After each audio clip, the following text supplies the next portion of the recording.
Está comenzando Radio Contexto, un programa semanal de Carlos Buburrón y Héctor Guillén.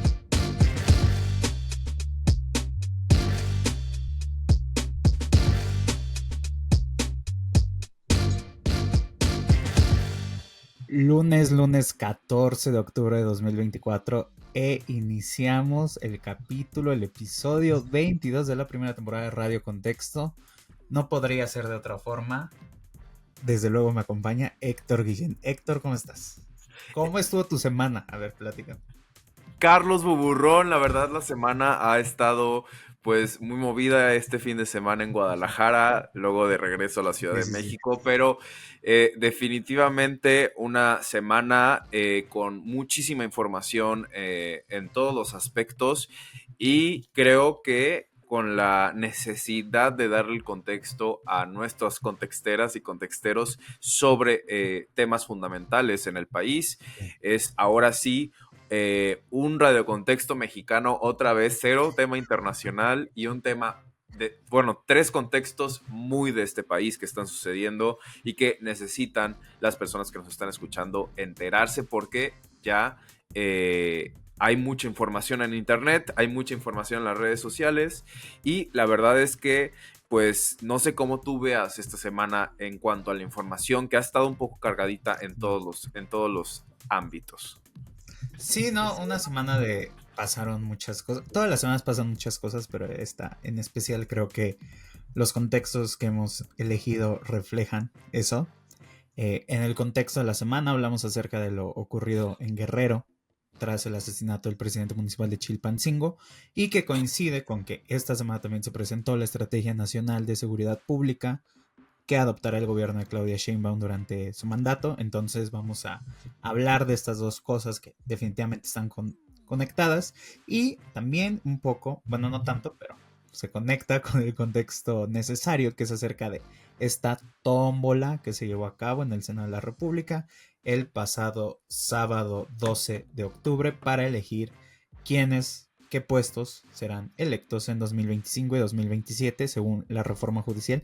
Y en el contexto, bueno, una entrevista de lujo que le hicimos a Alejandro Zuno, uno de los directores de El Secreto del Río, esta increíble serie recién estrenada en Netflix, de la cual pues vamos a estar hablando ahí un poquito, ¿no? Eso tenemos. ¿Cómo ves? Y lo importante que es hablar de historias LGBT, pero también historias LGBT con infancias, y eso es algo que va a ser lo más bonito identificado en la serie del Secreto del Río, dirigida por unos capítulos por Alex Zuno, quien va a estar en Radio Contexto. Muy felices de que nos acompañe y que podamos establecer este contacto para que la gente se entere de esta serie, o si ya la vio, que escuche un poco más el insight de la serie y cómo fue hacerla, que Carlos tuvo la oportunidad de platicar con Alex hace unos días. Y bueno, sí, efectivamente, dos temas, contexto necesario, contexto de la semana, sobre la realidad del país, la cruda realidad del país. Un tema, el primero, que es el de la seguridad, que es urgente de alguna manera abordar, y el segundo, el tema constitucional y el orden y todo lo que está pasando en el Senado con los aceleres que están teniendo en tiempos por poder organizar esta prueba, realmente esta prueba piloto de la futura elección de magistrados, jueces que estarán, pues bueno, producto de la reforma judicial. Vamos con el contexto de la semana y seguimos con el tema. El contexto de la semana.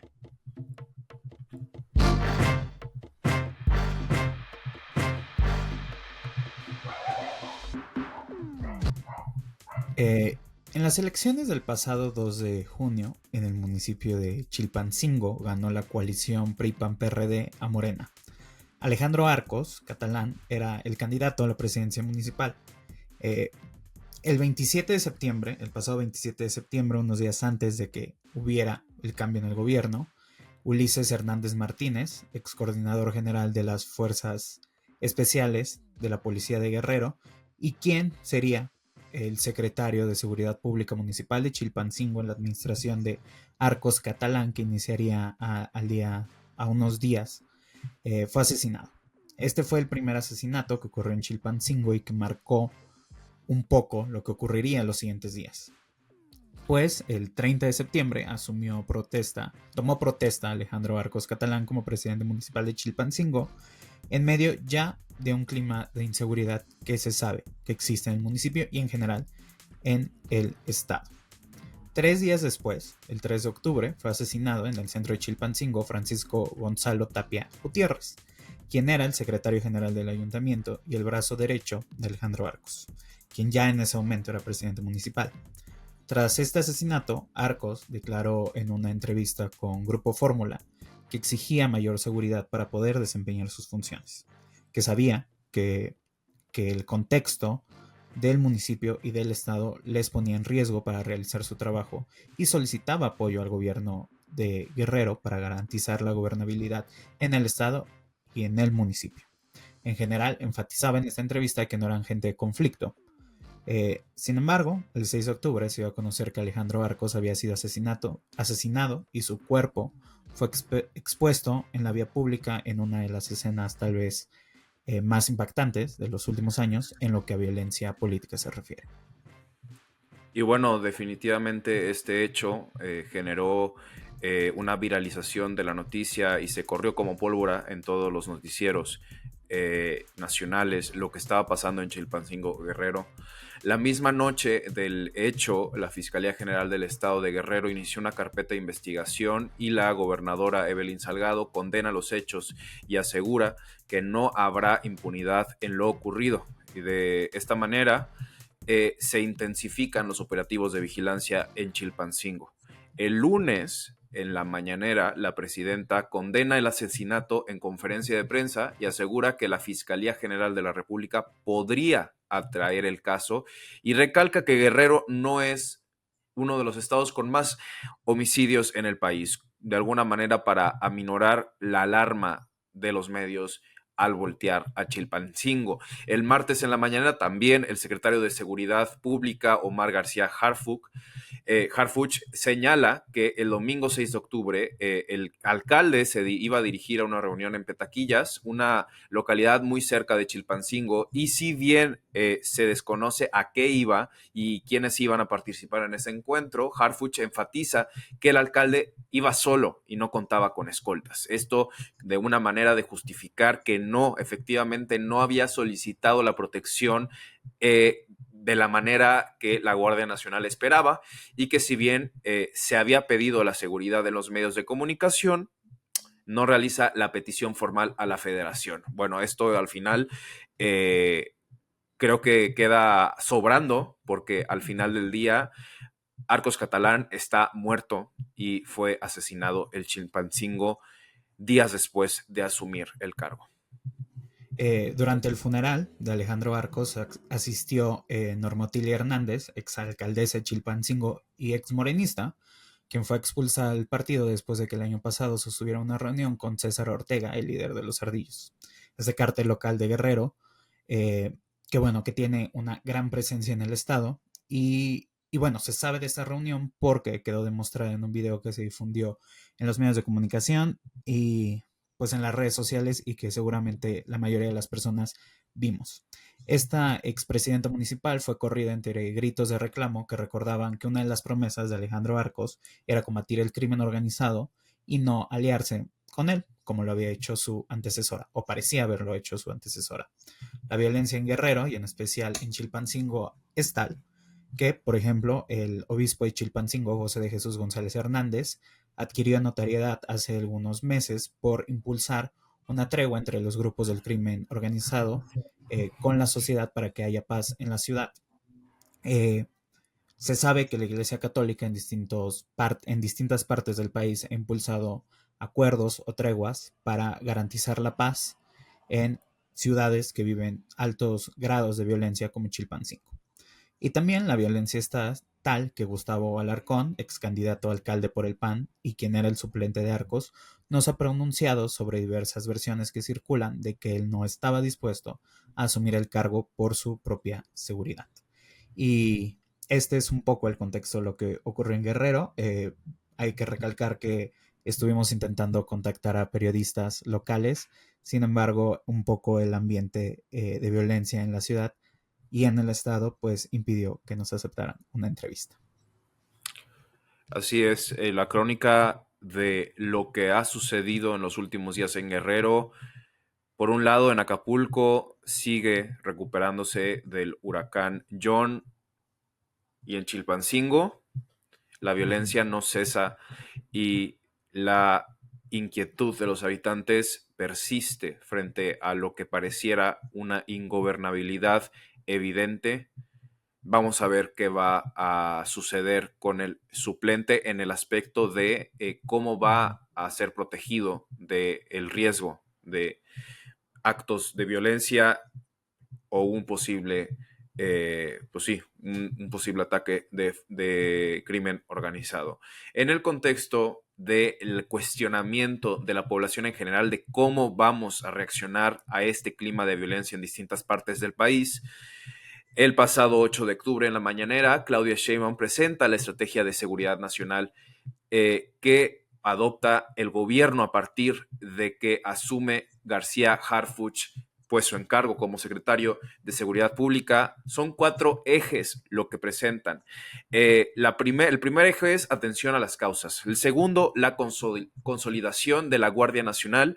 El tercero es el fortalecimiento de la inteligencia e investigación. Y por último, la coordinación con las entidades federativas. Esos son los puntos que destaca en la presentación que se va a crear también el Sistema Nacional de Inteligencia, una subsecretaría de Inteligencia e Investigación Policial y la subsecretaría de Prevención en la Secretaría de Seguridad y Protección Ciudadana. Y enfatiza, y citamos, no va a regresar la guerra contra el narco de Calderón, pero creo que existen algunos puntos importantes a analizar de que esta estrategia podría asemejarse en algunos puntos a lo que inició Felipe Calderón en su sexenio. Así que, Carlos, igual habría algunos puntos preocupantes y pues interesantes sobre lo que se Sí, mostró en la mañanera. sí, creo que, bueno, leí un poco lo que salió. Hubo un primer documento filtrado de la estrategia, después estuvo esta presentación, costó trabajo encontrar la estrategia en sí y bueno, entre las cosas que me parecen interesantes y por lo cual aquello de que no regresamos a la guerra de Calderón, pues si bien se escucha contundente, debería matizarse un poquito más, es que por ejemplo, sí habla acerca eh, de que se va a hacer un diagnóstico de los cárteles más fuertes y más violentos, el sentido de que van a ser aquellos que se ataquen, no desde una perspectiva de descabezamiento, como es lo que se utilizó con Felipe Calderón, de quitar a la cabeza el cártel y esperar que eso debilita el cártel, sino más bien identificar cuáles son los cárteles que generan más violencia y aquellos que le siguen y como que atacarlos a esos, ¿no? También otra cosa que es muy interesante es que tal vez por primera vez en bastante tiempo no se presenta la estrategia con una evaluación previa. Usualmente cuando se presentan este tipo de estrategias, primero se dice, venimos de acá y de aquí vamos a partir. No, aquí se van directo a lo que van a hacer. En ese sentido, no hay una evaluación de la estrategia de AMLO. Supongo que en parte para no, pues, no van a decir Polemizar. que la estrategia de AMLO no funcionó, no sirvió. Eh, y que también es interesante porque al momento de a presentarla en la mañanera, de pronto a Harfush se le va y presenta una lámina sobre homicidios dolosos por cada 100.000 habitantes y los primeros estados del país con homicidios dolosos por cada 100.000 habitantes son estados gobernados por Morena y ya después Sheinbaum durante toda la presentación se dedica solamente a presentar la gráfica de homicidios dolosos acumulados, ¿no? El total, donde quien encabeza es Guanajuato. Eh, y enfatiza mucho el tema de Guanajuato, un estado gobernado por el PAN. Eh, Creo que otra cosa que se vio mucho y por eso tratamos de conectar los dos temas con el asesinato de Alejandro Arcos y con la propia estrategia de seguridad es que aún se ve el problema de la violencia como una cuestión de partidos y gobiernos, no como una cuestión de Estado. Es decir, se centra en ataques a las personas y no que estas personas son representantes del Estado y que por lo tanto puede ser un ataque al Estado mexicano, ¿no? Se sigue viendo mucho en sentido partidista de, por ejemplo, resaltar que Guanajuato es el Estado con mayor cantidad de homicidios dolosos, pero negar que Zacatecas, Colima, son estados que ganan por bastante en homicidios dolosos por cada 100,000 habitantes porque son estados gobernados por Morena. Eh, y ya como mencionabas un poquito, Héctor, acerca de esto que sí recuerda un poco a la estrategia de Calderón, es que sí habla de una capacidad ofensiva, es decir, que el gobierno tal cual vaya y ataque organizaciones criminales, y no solo reactiva, que es como lo manejó Andrés Manuel López Obrador, o sea, de que no iba a buscar solamente, al menos que cuando ya estuviera incontenible la situación, actuaba el Ejército, la Marina o la Guardia Nacional, y también porque uno de los puntos centrales de la estrategia es el abatimiento, es decir, hacer un diagnóstico de los cárteles más fuertes, como ya mencionaba, para abatirlos, para combatirlos. En ese sentido, sí hay un cambio respecto a la estrategia anterior de Andrés Manuel López Obrador, que se asemeja más a la estrategia de Felipe Calderón y Enrique Peña Nieto en ese sentido de la capacidad ofensiva, ¿no? Eh, Sí, y ajá, creo que es importante eh, ver las diferencias, ¿no? De cómo sí, inicia el gobierno de López Obrador.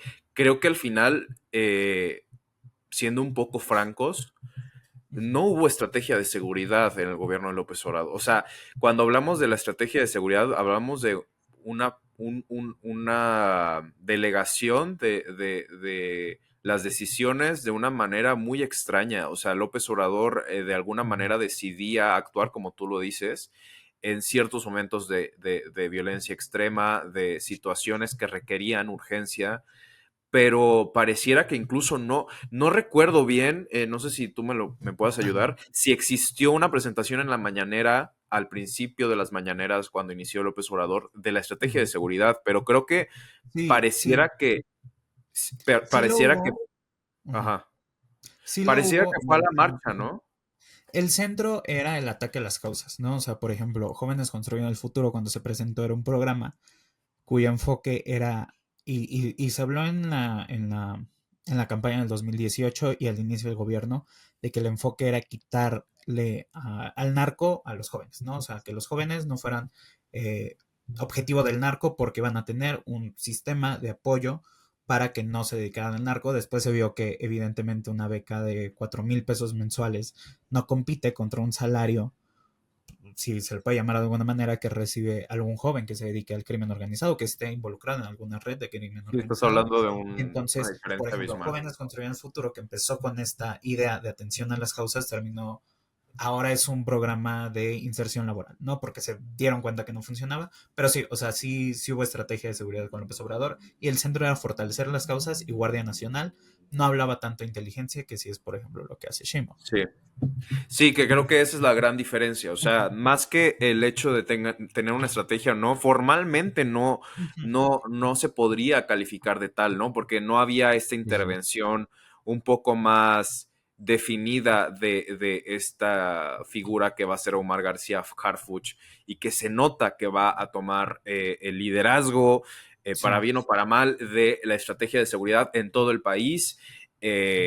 Y que creo que con López Obrador había un tema muy ambiguo, muy,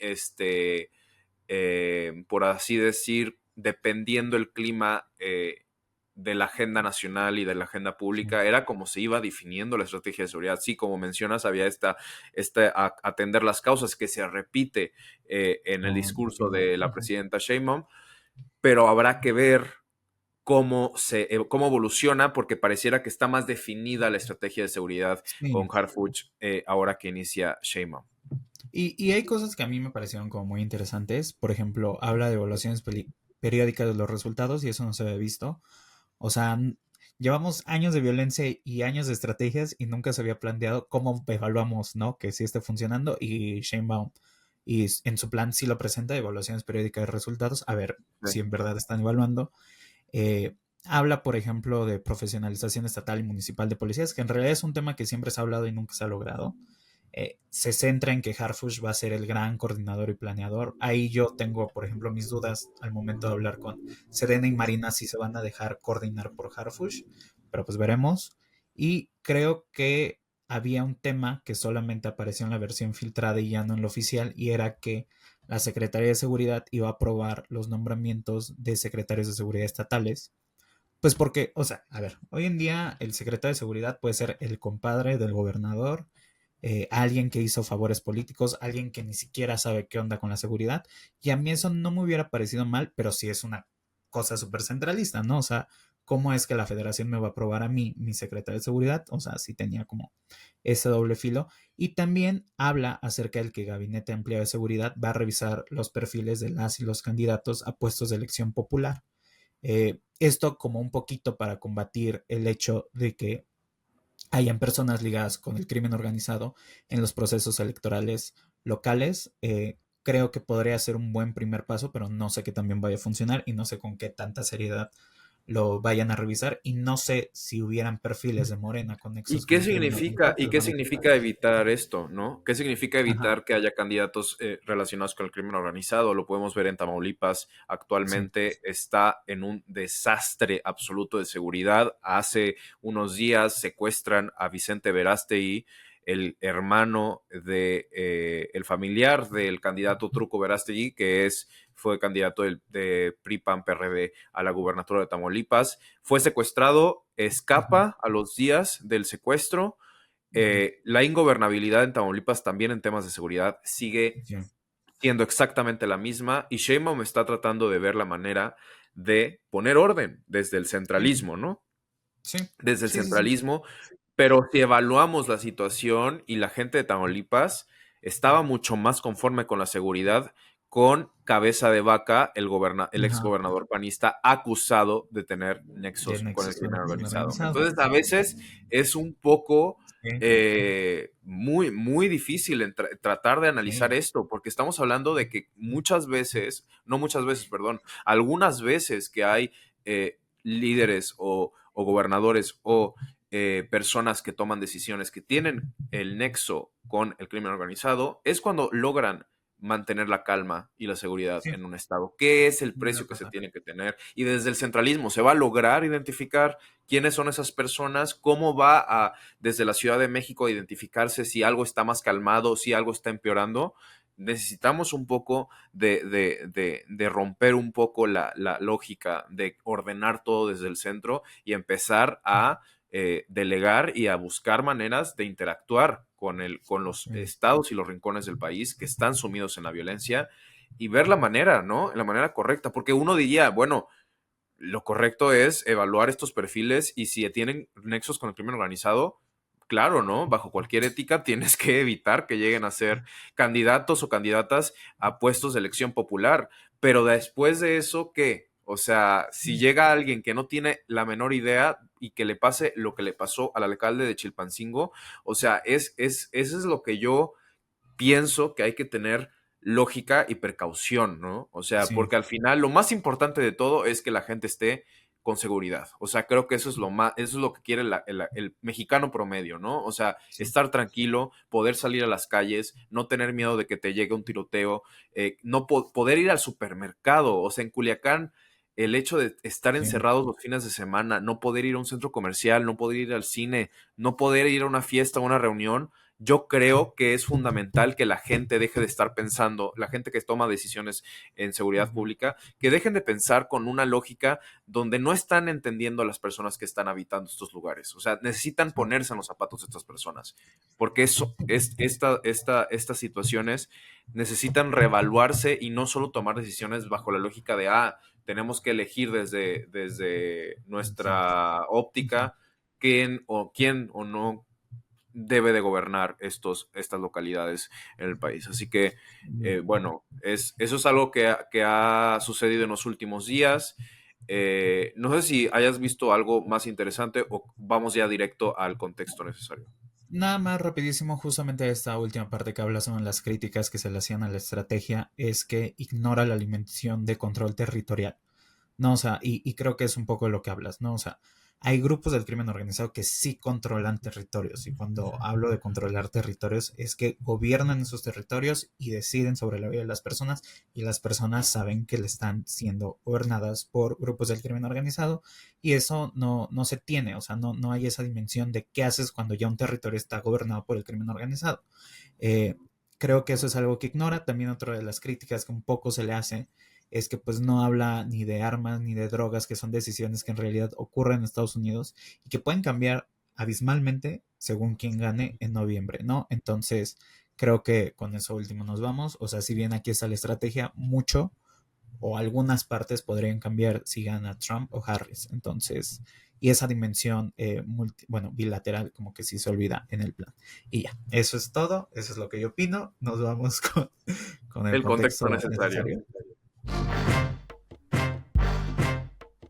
El contexto necesario.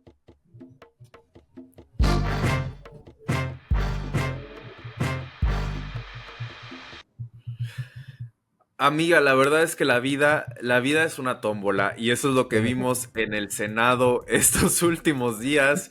El Senado de la República realiza esta tómbola para decidir qué plazas de magistradas y magistrados judiciales y de jueces de distrito serán electos en la elección extraordinaria del próximo 1 de junio de 2025 y que fue aprobado por la reforma judicial, amiga. ¿Cómo viste? A ver, es que de verdad esto estuvo increíble.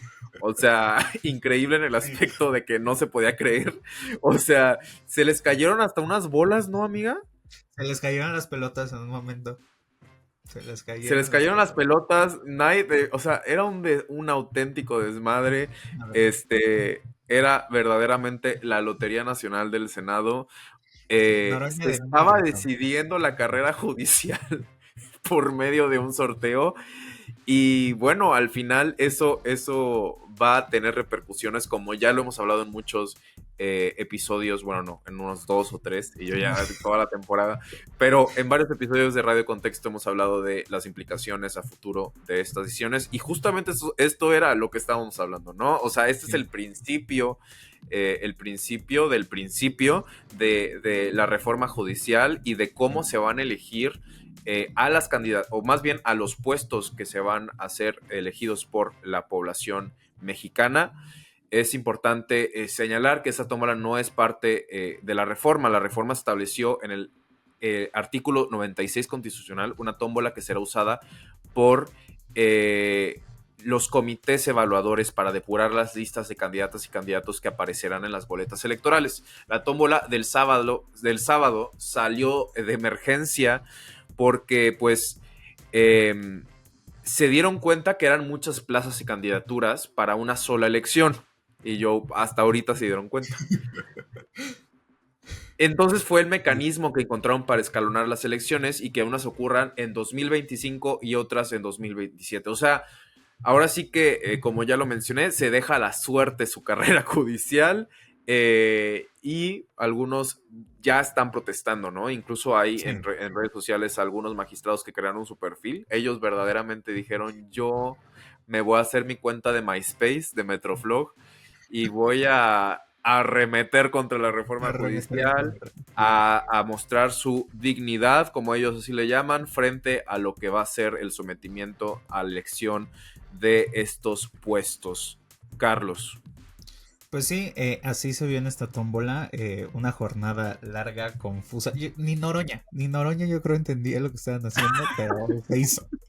Los resultados fueron que en 2025 de las 927 plazas de magistraturas y las 772 de juzgados de distrito, en 2025 las personas ciudadanas de este país llamado México vamos a elegir 464 personas magistradas de circuito y 386 personas juezas de distrito. Después de esta sesión, que sí te digo, estuvo muy, muy, muy atropellada, se cayeron las bolas. Noroña tuvo que explicar varias veces cómo iba a estar el procedimiento y además a la cual no asistieron los grupos parlamentarios del PAN y de Movimiento Ciudadano, pues como protesta contra este hecho, y el PRI sí asistió, pero solamente para vigilar que no hubiera manipulación, es decir, o sea, sí había quórum, pero no había, ni siquiera se pasó lista, una cosa ahí muy rara. La tómbola funcionó y vamos a tratar de explicarlo a como lo entendimos, con 100 esferas blancas numeradas del 1 al 100. La senadora Verónica Camino Farhat, que es la secretaria de la mesa directiva del Senado, sacó una bolita, ¿no? Y esa bolita era el 87, un número non, lo cual significaba que las plazas de las personas magistradas de circuito que irían a la elección de 2025 eran las número non. Ustedes se preguntarán, cómo se asignaron estos números nones y pares, nadie sabe, ¿no? O sea, las personas juzgadoras en Twitter estaban poniendo que ellos no sabían de antemano si eran par o no. O sea, de todo el universo de plazas se numeraron en pares y nones, pues, porque así son los números, pero ellos no sabían qué número les había tocado y si eran pares o eran nones. Bueno, luego en esta tómbola se insertaron todas las magistraturas nones más 114 plazas vacantes, es decir, plazas que no están ocupadas por una persona, pero que existen. Sin embargo, esto rebasaba por 65 la mitad de lugares establecidos en la Constitución que iban a ir en esta primera elección. Entonces, bueno, se retiraron estas partes y esas directamente se van a elegir hasta 2027. Y bueno, todas las esferas que quedaron en la tómbola fueron definidas como las plazas de magistraturas de circuito que serán reveladas en 2025. ¿Ok? Metieron unas bolas, todas las nones, metieron otras 114, sacaron 64 al azar y esas, sacaron unas al azar, no 64, sacaron unas al azar y esas se van hasta 2027 y todas las demás se quedan en 2025. O sea, pura suerte, pura suerte. Verdaderamente pura suerte. Pero aparte, ¿quién fue el que se dio cuenta que eran demasiadas las que se tenían que elegir? O sea, ¿quién en una oficina de Morena dijo, no mames, o sea, tenemos que hacer una tómbola en el Senado porque si no, no podemos? No, ¿y cómo se les ocurrió por tómbola, no? O sea, también, sí, no. O sea, sí. La tómbola creo que ya es algo que se ha empezado a meter cada vez más en el imaginario de la política mexicana, ¿no? O sea, todo el tema de las elecciones de candidaturas que originalmente se decía que eran por tómbola, ¿no? En el tema... Fueron por tómbola en 2000. En Morena. Sí, ¿Eso lo mencionaba López Obrador relacionado a candidaturas plurinominales o a qué se refería? ¿Tú recuerdas? De tómbola, candidaturas plurinominales. No, o sea, en Morena un tiempo se eligieron por tómbola. Antes del método de encuesta, candidaturas se elegían por tómbola. Ya. Sí, era... Bueno, y vamos a avanzar en este tema. Un proceso similar a este ocurre con las plazas ocupadas por personas juezas de distrito. El número seleccionado del 1 al 100 fue el 81, por lo que las esferas que determinaron la elección de junio de 2025 fueron también las de números nones, que eran 361. Como el Senado debía definir 386, faltaban 15 esferas más que debían tomarse de las vacantes. Sin embargo, como las vacantes eran 25 y así se rebasaba la cifra, o sea, con 396, se retiraron 10 esferas que se irían a la elección de 2027. Noroña llegó a informar que 8 de las personas juzgadoras con un número impar tienen una condición de maternidad o lactancia, por lo que en automático se les excluyó de la elección de 2025. Así, el Senado determina que las esferas con los folios 51, 109, 197, 375, 425, 443, 591 y 699 quedaron por acuerdo unánime para los comicios de 2027. De esa manera, el Senado determina cuáles serían las 850 plazas, de las cuales 464 son de personas magistradas y 386 son de personas juezas de distritos. Estas serán incluidas en la elección del Poder Judicial el 1 de junio de 2025. Finalmente, con una votación sin tablero y a mano alzada, el Senado determina exhortar a los actuales integrantes del Poder Judicial a evitar que los funcionarios que ocupan alguna de las plazas seleccionadas para renovarse en el 2025 se cambien de adscripción con la intención de permanecer dentro de funciones. Ay, o sea, de verdad, neta, todo este desmadre por no discutir bien la reforma judicial y no poner orden, pero al final, bueno, esto es lo que tocó. Ahora sí que, como diría nuestra adorada, que en paz descanse Cristina Pacheco, aquí nos tocó vivir. Aquí nos tocó vivir. Y sí, pues ya veremos cómo pasará. También está el tema de que hay una contradicción en los artículos constitucionales acerca de cómo se va a elegir a la persona presidenta de la Suprema Corte. Bueno, o sea, un revoltijo, un verdadero desbarajuste con ya la ejecución como tal de la reforma judicial. El hecho es que ya pasó como pasó con errores, pasó con dificultades y ahora sí les tocará pues implementar algo, a ver cómo queda. Tal cual estamos prueba y error ante la impartición de justicia en México y personas pues perdieron su empleo ante la suerte, básicamente.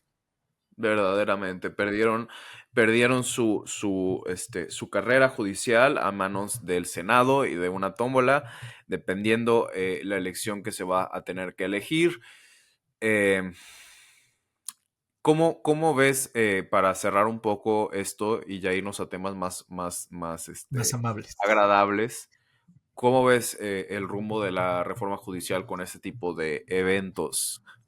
Pues creo Claro. que es lo que ya esperábamos. O sea, no se veía que iba a ser algo que funcionara, no se veía que iba a ser algo fácil y no se veía que iba a ser algo que en realidad fuera genuinamente democrático, ¿no? O sea, a mí una tómbola no me parece, o sea, a la suerte no es democrática, a mí me lo parece. Ahora sí que eso es lo que yo opino. No, Amiga, me o sea, encantó eso de que la suerte no es democrática. Eso está muy bonito. bueno, gran frase. Y pues sí, Sí, o yo, sea, tal cual letra es de de a Jesse ver qué Joya. pasa. A ver qué pasa, porque, ay, híjole, han pasado cada cosa. Este es el inicio, después veremos qué pasa con las listas. Eh, Hay otros temas ahí que también a mí personalmente sí me preocupan, habrá quienes no, pero a mí el hecho de que el ejecutivo y el legislativo desacate pues órdenes del judicial en el sentido de suspensiones provisionales, pues creo que ya habla mucho del ambiente que hoy se vive, ¿no? O sea, al final el poder judicial que hoy existe está siendo ignorado, entonces veremos cuál será esa nueva normalidad constitucional y democrática que adopta el país. Veremos, creo que el punto clave va a ser cuántas personas participan el próximo 1 de junio para ver si genuinamente las personas votaron por eso o no. Y tal vez va a ser una elección igual de concurrida que, por ejemplo, la consulta para el juicio de los expresidentes, ¿no? Que fueron ahí 1 millón de personas las que votaron, ¿no? 2 millones, creo. Entonces, pues sí, creo que va a Sí, tocar totalmente. Yo la verdad veo que va a ser una elección muy floja, flop. muy floja. O sea, flopera lo que le Sí, sigue.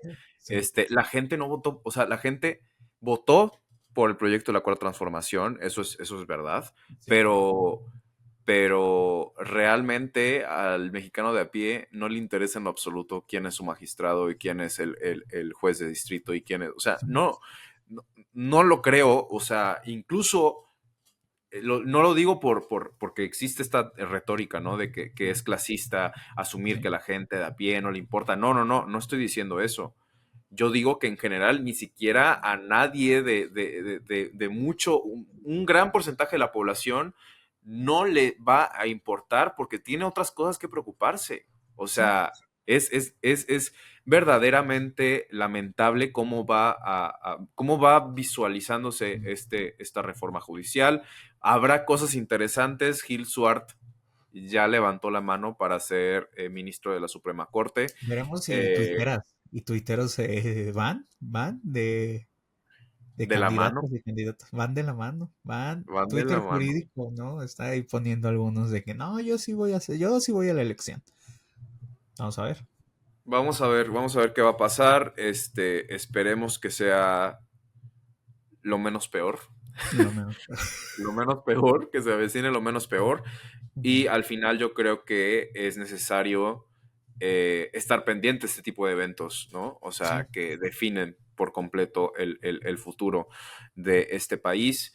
Y si no te importa, Carlos, la verdad es que la reforma judicial ya está en esta temporada muy presente, por lo cual quiero Sí. pasar a otro tema con tu entrevista a Muy bien. Alex Uno con la serie El secreto del río en Netflix. Así que Vamos, vamos con el contexto. vamos, vamos.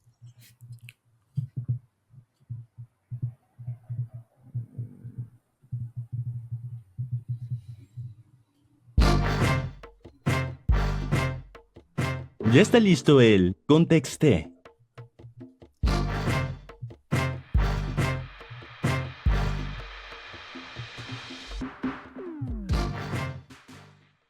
Bueno, y en esta ocasión vamos a conversar con Alejandro Zuno, uno de los directores de esta increíble serie que recién se estrenó en Netflix, El secreto del río. Ya la vi completa y bueno, ¿qué te puedo decir? Alex, en verdad, muchísimas gracias por acompañarnos. Muchísimas gracias por acompañarnos. Gracias a ustedes por el espacio. Siempre disfruto mucho conversar. Bueno, en este caso contigo extrañaremos a Héctor. Muchas gracias. Eh, a ver, un poco para poner a la gente que tal vez no la ha visto en contexto, ¿de qué va El secreto del río? Y para ti, ¿de qué habla la historia? Porque yo ahí tengo la impresión de lo que habla, pero igual, para ti, ¿de qué habla la historia? Mm, Bueno, la manera más sencilla de contarla es decir que es una historia de un lazo de amistad que se genera a partir de un evento traumático que viven dos niños de 9 años en el istmo de Tehuantepec. Em, a lo largo de los 8 capítulos, bueno, vamos a ver cómo este evento impacta sus vidas y también cómo hay una fuerte química entre ellos que los une a pesar de muchas cosas, muchos eventos que viven y las propias diferencias que tienen como seres humanos. Esa es la manera más sencilla de contarla, Sí. pero para mí trata de muchas otras cosas y eso es lo que celebro, especialmente en términos de representación LGBTIQA+, eh, porque a partir de esa historia que les conté, Ujú. pues se insertan otros temas y subtemas y tramas y subtramas. Quizá la más importante y la que más resalta es la de las infancias trans, Sí.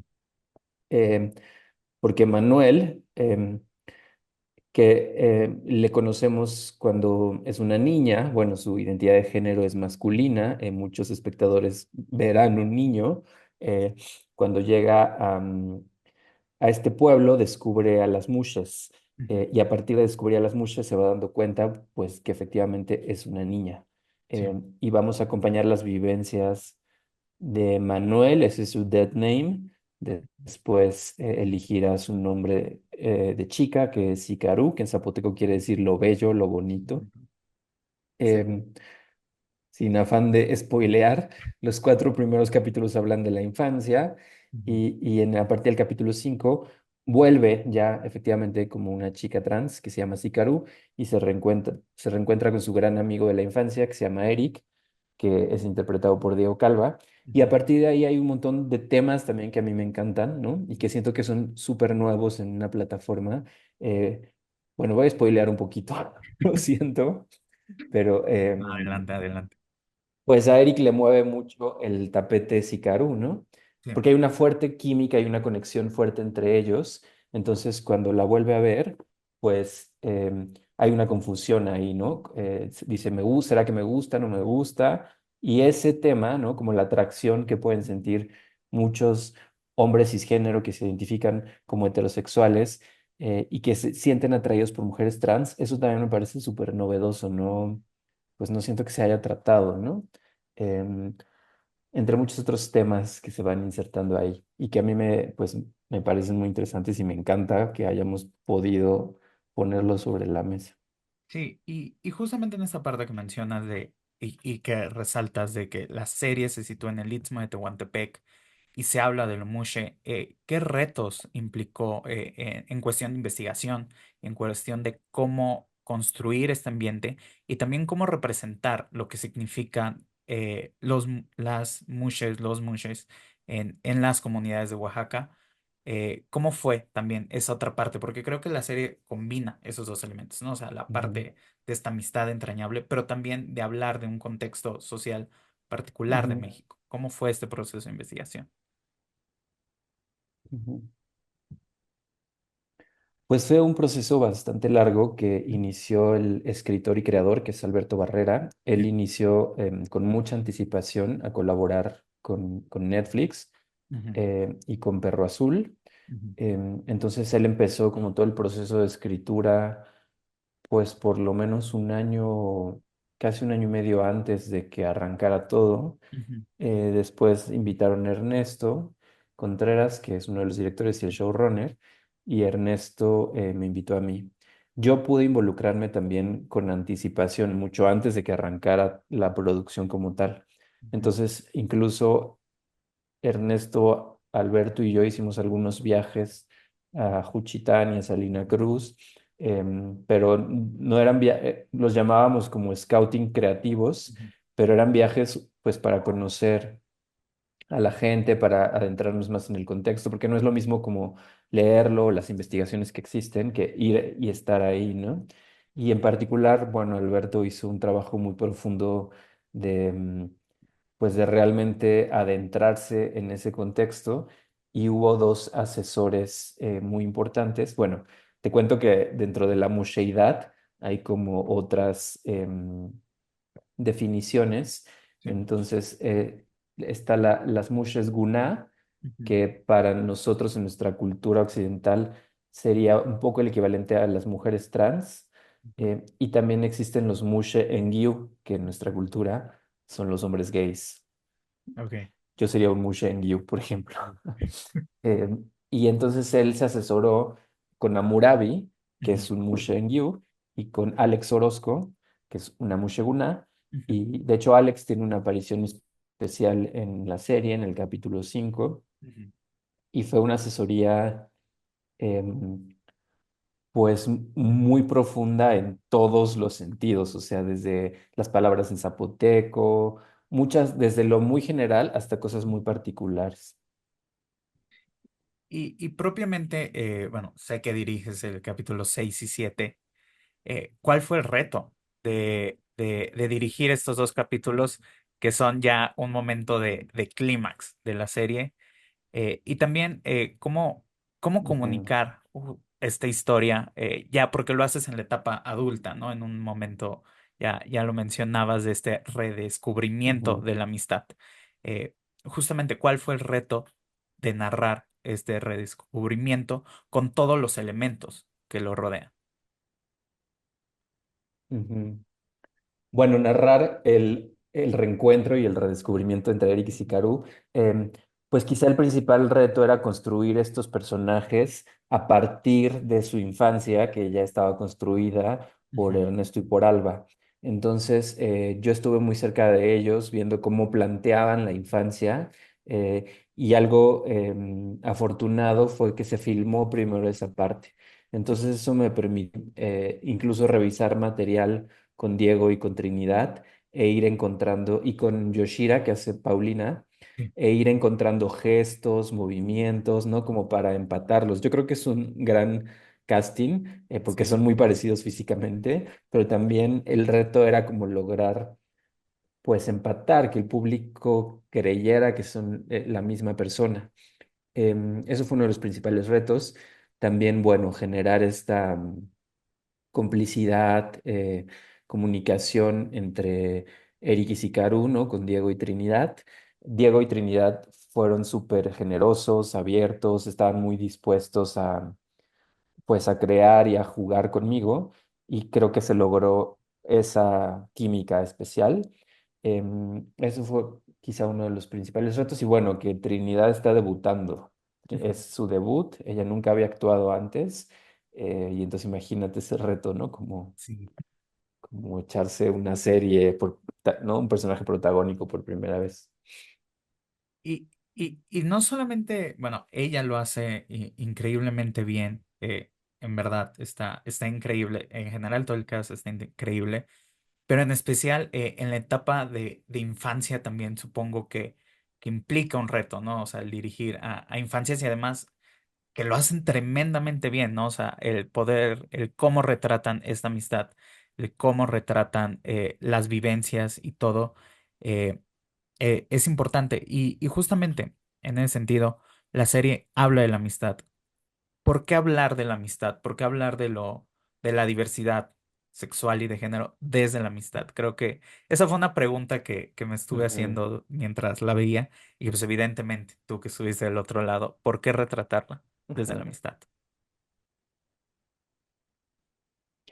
Yo pienso que esta historia de amistad Ujú. perfectamente se pudo haber narrado entre dos chavitos cisgénero heterosexuales.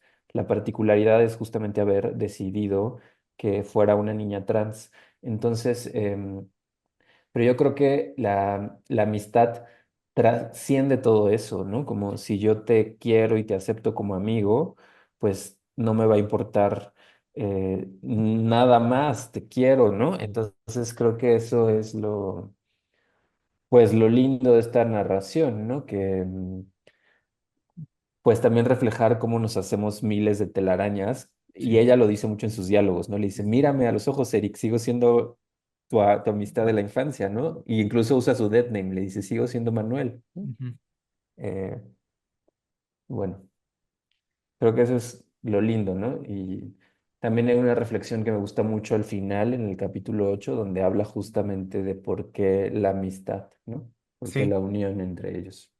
sí, porque está la amistad de Manuel y Eric en la infancia y después de Eric y Sikaru, ya como adultos, pero también está esta amistad de Ujú, Solange, ¿no? Que las personas cuando la vean la van a descubrir.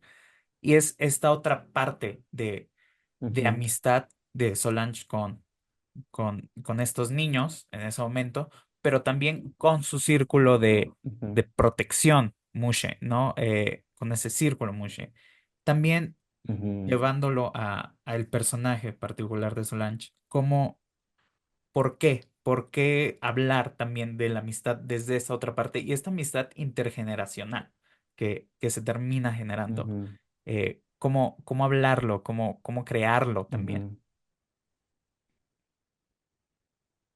Sí, pues justo platicaba con un amigo de eso. Él me estaba diciendo sobre la escena en que Solange le enseña karate a Eric y a Sí. Manuel. Y yo le decía que, bueno, esa escena no la dirigí yo, Ujú. es una de las escenas que más me gustan porque siento que hay como esta falsa creencia de que las personas LGBTIQA más vamos a pervertir a las infancias o les vamos a adoctrinar con nuestra ideología de género, ¿no? Y Sí. ahí me encanta esa escena en donde vemos a una mujer trans jugando con un niño cis y con una niña trans desde la absoluta pureza, conexión personal. Y dices, claro, esta mujer que los va a pervertir, al contrario, les está dando ese espacio seguro que el mismo padre de Eric no le puede dar. El padre de Eric es incapaz de jugar con su hijo. Y entonces él va y busca eso afuera y lo encuentra en Solange, que es una mujer amorosa en todos los sentidos y que además la bruja genera eso, ¿no? Que quererla abrazar. Sí. Y un poco ya ahora que ya salió al público la serie y los comentarios que han recibido, he visto muy buenos comentarios, ¿no? En particular desde la comunidad, Ujú, eh, que justamente cómo crear este tipo de productos que sí tienen esta buena recepción en la comunidad, pero también está en Netflix, ¿no? O sea, cualquier persona la puede ver. ujú, Cómo crear estos productos y qué sí, comentarios han recibido y sí, esa ujú, retroalimentación que llega por parte del público, ¿cómo ha sido? sí. Pues yo he leído muy buenos comentarios en redes sociales, también me han llegado mensajes privados por Instagram. No los he leído todos porque ahorita estoy justo empezando un Sí, sí. nuevo proyecto, entonces, la preproducción de un nuevo proyecto, entonces estoy súper saturado. Pero me emociona mucho pues que la gente se acerque, se tome el tiempo de enviarte un mensaje privado. eh, y sobre todo me emociona mucho pues que la banda que pertenece al colectivo LGBTIQA+, nos sintamos representados y sintamos que por fin se están Sí. contando nuestras historias, ¿no? También em, he recibido muchos mensajes de hombres gays que conectan mucho con Manuel, aunque no sean personas trans, pero vivían en una expresión de género como quizá más femenino, que se salía de las reglas de la masculinidad, pues sufrieron esa discriminación, sufrimos, lo hablo en primera persona, esa discriminación, imaginación cuando en nuestra infancia, ¿no? Entonces me encanta eso, que podamos ver una historia y decir, yo fui Manuel, ¿no? A mí me buleaban, yo sentí que no pertenecía, eso me conmueve mucho como, em, pues aportar a estas nuevas narrativas me hace sentir muy satisfecho. Sí. Y creo que, bueno, yo cuando ¿Y la cuál vi, era el principio de tu pregunta? no, justamente cuando yo Es la que me vi, preguntaste dos cosas. sí, sí, sí, Ajá. o sea, esta parte de cómo ha sido el recibimiento que he tenido por parte de las personas que lo han Ujú. visto, pero también cómo narrar este tipo de historias para una plataforma que pues, cualquier persona la va a poder ver, Hola, ¿no? claro. Pero justamente para juntarlo con esta próxima pregunta, el hecho de que hable de la amistad lo hace de alguna manera universal, lo universaliza un poco, ¿no? O sea, yo pienso en mi infancia y Ujú, también tuve ese amigo heterosexual que de alguna manera sí estuvo ahí, ¿no? O sea, sin muchas preguntas, sin cuestionamiento, sin burla, solo estuvo ahí. A lo mejor con sus dudas, ¿no? Pero estuvo ahí.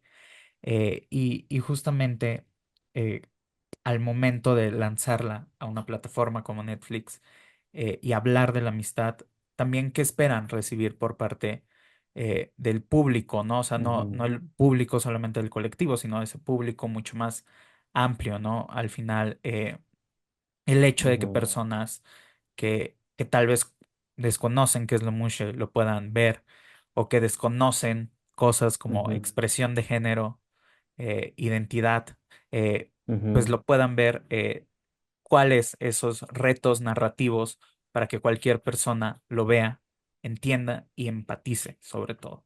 ujú, ujú. Yo creo que el reto narrativo era justamente hacerlo universal y Ujú. no volverlo de nicho. Sí. Y en ese sentido, pues yo creo que se consiguió bastante bien. Hubo mucha comunicación entre los tres directores, con el escritor y con todo el equipo, ¿no? Para conseguir eso. Hace no mucho tiempo vi una peli que fue muy exitosa con mi esposo, que se llamaba It Ends With Us, que Ujú, habla de la violencia doméstica. ujú. No sé si la viste. No, no la vi. Y entonces, bueno, fue como muy, muy popular Sí, sí, sí. y no recuerdo cómo lo pusieron en español. em, pero el caso es que, bueno, era como una narrativa muy comercial. Incluso mi esposo y yo decíamos que conectaba con esta peli de Fifty Shades of Grey. Ajá. Em, Y entonces, como que salimos pensando de ahí, qué padre que pueda haber estas narrativas como que aparentemente tienen elementos más comerciales, pero que te Sí, están haciendo reflexionar sobre un tema. Ahora, yo no soy mujer y no he sufrido la violencia doméstica, pero de todas formas conecto y me mueve muchísimo. sí. Seguramente una mujer que lo haya vivido conectará de una manera distinta y más profunda, Ujú. pero me parece que ese es el gran poder de la ficción, ¿no? Hacernos empatizar. Entonces creo efectivamente que la banda LGBTIQA+ conectará quizá de una manera especial con El Secreto del Río, pero espero que también los hombres cis, bugas, Sí. puedan conectar y como tú dices, se les puedan abrir nuevas puertas.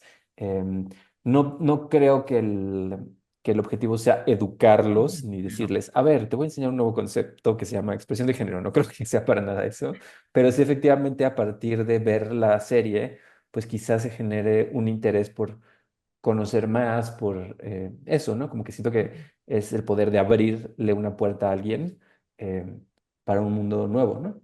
Sí. Y ya un poco para concluir, ¿por qué las personas deben ver El Secreto del Río? ¿Qué se van a encontrar en esta serie Mm, que, que yo tengo mis motivos para recomendarla, pero tú que estuviste ok, ahí, ¿qué motivos das para recomendarla? me gustaría escuchar los tuyos también.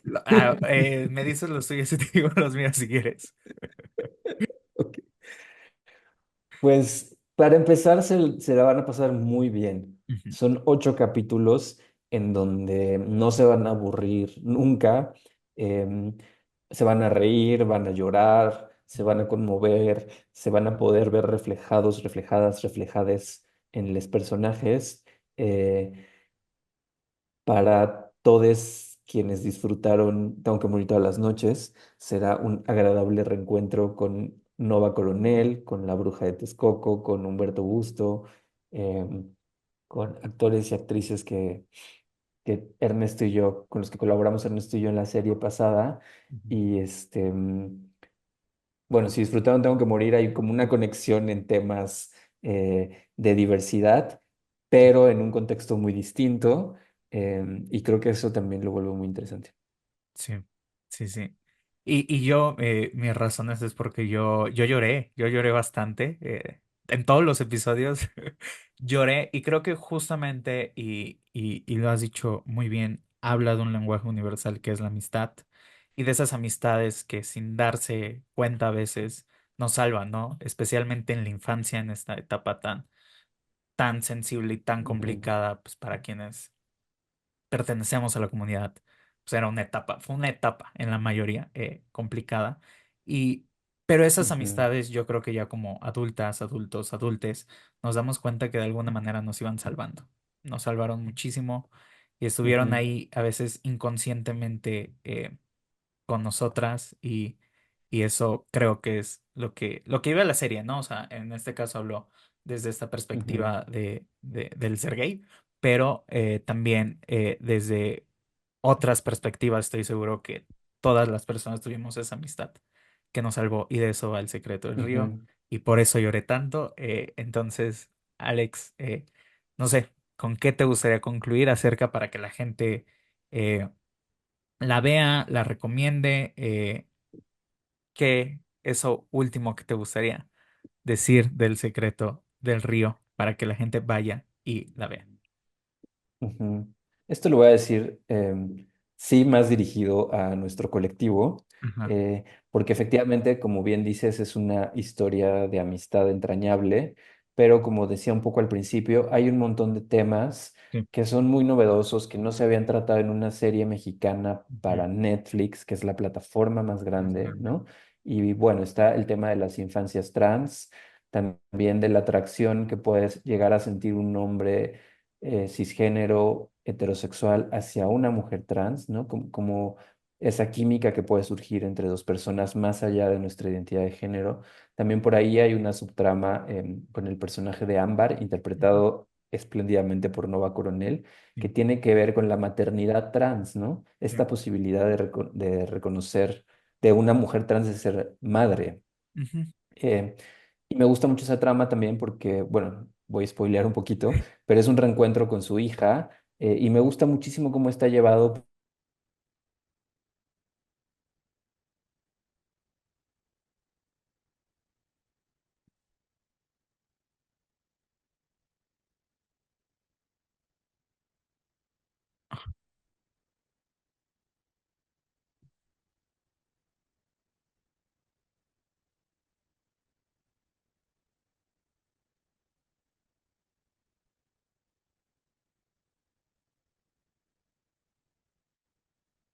¿Quieres que me arranque desde el inicio? Si quieres, sí. Sí, sí, sí. O ya la última parte, la Ok, última idea. Ajá. sí. Bueno, solo este último mensaje, si es para nuestro colectivo, decirles que efectivamente El secreto del río pues es una historia de amistad, pero también se insertan muchos temas y subtemas pues que nos atañen directamente y que creo que son muy novedosos en una plataforma como Netflix, ¿no? Que tiene que ver con las infancias trans, con la maternidad trans, Ujú, eh, con las relaciones también de deseo que se pueden establecer entre hombres cisgénero y mujeres trans, con la amistad también y la sororidad entre mujeres trans y mujeres cisgénero. Entonces, bueno, creo que son temas efectivamente con los que vamos a conectar nosotros como parte del, nosotres, como parte del ujú. colectivo LGBTIQA+, y bueno, espero que la disfruten mucho. No, estoy seguro que lo van a disfrutar. Yo lo disfruté bastante. He visto puros comentarios de que la gente lo está disfrutando. Entonces, en verdad, Alejandro Zuno, muchísimas, muchísimas gracias por acompañarnos y que este sea un éxito más después de Tengo que morir todas las noches y los que se ven. Muchísimas gracias. Muchas gracias, Carlos, y saludos a Héctor. Muchas Muchas gracias por gracias. el espacio. No a ti. Bueno, pues ya quedó. Muchas gracias, Alex. En verdad, Súper. fue un gusto platicar contigo y en verdad, otra vez, A ti, muchísimas felicidades. Qué gran serie. igualmente. Muchas felicitaciones a todos Muchas en la gracias. producción. Mándale un abrazo a Héctor. Nos Sí, le vemos digo. pronto. Bye. Bye. Y ya. Y Muy bueno, bien. pues esto ha sido todo por hoy en el 1x22 de Radio Contexto. Carlos, muchas gracias por esa No, entrevista. Y también gracias a las contexteras y contexteros que siempre siguen los episodios por todas las plataformas, en Spotify y en Apple Podcasts, y también en el canal de YouTube de Radio Contexto. Carlos, ya casi nos vamos, pero no sin antes recordarles las redes sociales. claro que sí, estamos en @Radio Contexto en Instagram y TikTok y @tenemos contexto en Twitter. Ahí En nos pueden Twitter. ver, ahí nos pueden comentar, nos pueden criticar. Nada más y por favor no nos comparen con... Porque esta semana alguien nos dijo que éramos el Pepito de la política. No, no, no nos hagan esas feas No, comparaciones. no. Oye, No, eso de verdad mejor prefiero que me escupan en la calle a que me digan que me parezco que somos Pepe y Teo, no, que no frieguen, la verdad. no la Y yo, frieguen. ya estuvo suave. No se lleven tan pesado. No se lleven tan pesado. Y bueno, por favor, dejen los comentarios en YouTube también. Nos dejaron un comentario muy bonito en el último episodio. Ajá. Nos dijeron que estos payasos de qué circo salieron. Pues la verdad salimos de Tampico y de Ciudad de México, por si querían saber. Y espero que las personas que nos siguen y que quieren este proyecto también nos apoyen con una reseña en Spotify y en Apple Podcast. Ahí estamos para Para servirle. cualquier Para comentario, cualquier servirle. sugerencia. Nos vamos, amiga. Nos vamos.